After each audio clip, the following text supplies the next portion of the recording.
Assalamualaikum warahmatullahi wabarakatuh. Salam sejahtera untuk kita semua. Perkenalkan, nama saya Melinda Herawati, mahasiswa dari Prodi Pendidikan Kimia 19B dengan NIM 430141934. Pada kesempatan kali ini, saya akan menjelaskan tentang equilibria in electrochemical cell. Pada video kali ini akan dijelaskan tentang 3 subbab. Yang pertama ada 17.2 yaitu definition, kemudian 17.12 yaitu equilibrium, constant standard half cell potential, dan 17.14 yaitu the measurement of cell potential. Langsung saja kepada poin yang pertama yaitu definition. Potensial listrik suatu titik di dalam ruang adalah usaha yang dikeluarkan untuk membawa suatu satuan muatan positif dari tak terhingga menuju ke titik tersebut. Jika V di sini adalah potensial listrik pada titik itu, dan W adalah kerja yang diperlukan untuk membawa muatan Q ke titik tersebut, maka dapat dirumuskan V sama dengan W per Q. Kemudian jika V1 dan V2 ini adalah potensial listrik dua titik di dalam ruang, dan W1 dan W2 adalah kerja yang sesuai yang diperlukan untuk membawa Q ke titik-titik ini, maka W1 ditambah dengan W12 sama dengan W2, di mana W12 di sini merupakan W yang digunakan untuk membawa Q ini dari W1 menuju W2. Jumlah kerja yang sama harus dikeluarkan untuk membawa Q ke titik 2, di mana baik secara langsung yaitu W2 atau ke titik 1 terlebih dahulu baru menuju ke titik 2 yaitu W1 ditambah W12. Oleh karena itu, W12 ini dapat dikatakan sebagai W2 dikurangi dengan W1. Sehingga dari pernyataan ini, bila dimasukkan pada persamaan yang awal tadi, dapat diperoleh V2 dikurangi dengan V1 sama dengan W12 per Q. Kemudian perbedaan potensial listrik antara dua titik adalah kerja yang dikeluarkan untuk mengambil muatan positif satuan dari titik 1 ke titik 2. Di mana untuk transfer jumlah muatan yang sangat kecil, maka akan diperoleh elemen kerja yang dikeluarkan pada sistem, yaitu W12 sama dengan min delta WL sama dengan E delta Q.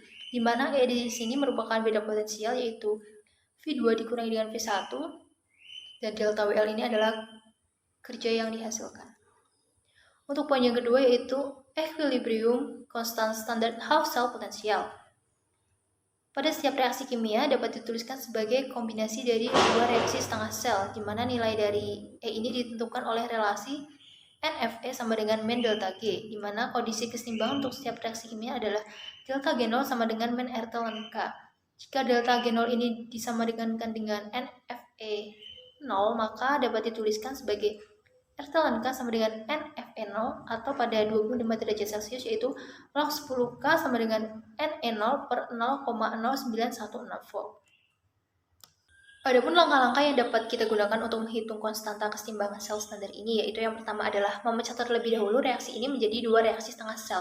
Untuk reaksi setengah sel yang pertama, kita akan memilih pada elektroda di sebelah kanan, di mana kita memilih spesies yang teroksidasi yaitu pada sisi reaktan. Kemudian untuk yang reaksi setengah sel yang kedua, kita akan memilih pada elektroda di sebelah kiri, di mana kita akan memilih spesies yang teroksidasi yaitu pada sisi produk. Setelah itu, menuliskan keseimbangan dengan spesies tereduksi yang sesuai. Kemudian langkah yang kedua adalah menyetarakan reaksi setengah sel ini dengan menyamakan jumlah elektron pada setiap reaksi. Untuk langkah yang ketiga yaitu mengurangi potensial elektroda sel yang pertama dikurangi dengan elektroda potensial sel yang kedua untuk mendapatkan potensial standar sel atau E0. Kemudian untuk langkah yang terakhir yaitu menggunakan rumus yang telah disampaikan sebelumnya tadi, di mana digunakan rumus untuk menghitung K. Untuk lebih jelasnya lagi, maka dapat dilihat pada contoh soal berikut ini. Hitung K dari 2Fe3 plus Sn2 plus timbang dengan 2Fe2 plus Sn4 plus. Jika kita mengikuti langkah-langkah yang telah disebutkan yang ada tadi, maka untuk yang pertama yaitu adalah memecah terlebih dahulu reaksi ini menjadi dua reaksi setengah sel, di mana untuk reaksi sel yang pertama kita akan memilih reaksi yang teroksidasi pada sisi reaktan, di mana di sini pada reaktan yang teroksidasi adalah Fe3+, dan untuk reaksi setengah sel yang kedua yaitu memilih yang teroksidasi pada produk, di mana di sini adalah Sn4+, sehingga diperoleh persamaan atau reaksi yaitu Fe3+ plus E- timbang dengan Fe2+ dan Sn4+ plus 2E- timbang dengan Sn2+. Kemudian V0 untuk masing-masing reaksi ini yaitu 0,771 volt dan 0,15 volt. Kemudian untuk langkah yang kedua yaitu menyamakan elektron yang terkandung pada tiap-tiap reaksi, di mana pada reaksi ini kedua reaksi disamakan menjadi 2 elektron, sehingga untuk Fe13 ini dikalikan dengan 2 dan pada Sn4+ ini dikalikan dengan 1, sehingga diperoleh 2 Fe3+ plus 2 Mn menjadi 2 Fe2+ dan Sn4+ plus 2 Mn menjadi Sn2+. Untuk V0 masing-masing reaksi ini yaitu 0,771 volt dan 0,15 volt. Kemudian mengurangi reaksi kedua dari reaksi pertama untuk mendapatkan N0 sel, sehingga diperoleh yaitu 0,771 volt dikurangi dengan 0,15 volt sama dengan 0,62 volt. Kemudian yang terakhir adalah menghitung nilai K ini menggunakan rumus log 10K sama dengan NN0 per 0,05916 volt, di mana N di sini merupakan elektron yaitu 2 dan N0 merupakan yang kita hitung pada langkah ketiga tadi, sehingga jika dimasukkan ke dalam rumus ini akan menjadi 2 kali 0,62 volt dibagi dengan 0,05916 volt sama dengan 21, sehingga nilai K di sini akan diketahui yaitu 10 pangkat 21. Kemudian untuk poin yang terakhir atau subbab yang terakhir yaitu ada the measurement of cell potential.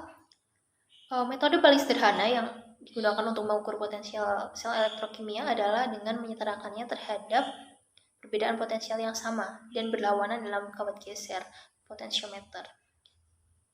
Nah, pada gambar di samping ini menunjukkan rangkaian potentiometer dengan sel yang terhubung di dalamnya, di mana baterai B ini mengirim arus I melalui kawat geser R. Kontak S sendiri ini diatur sampai tidak ada defleksi yang teramati pada galvanometer G. Pada titik 0 sendiri, potensial sel diseimbangkan dengan beda potensial ya, antara titik S dan P dari kawat geser.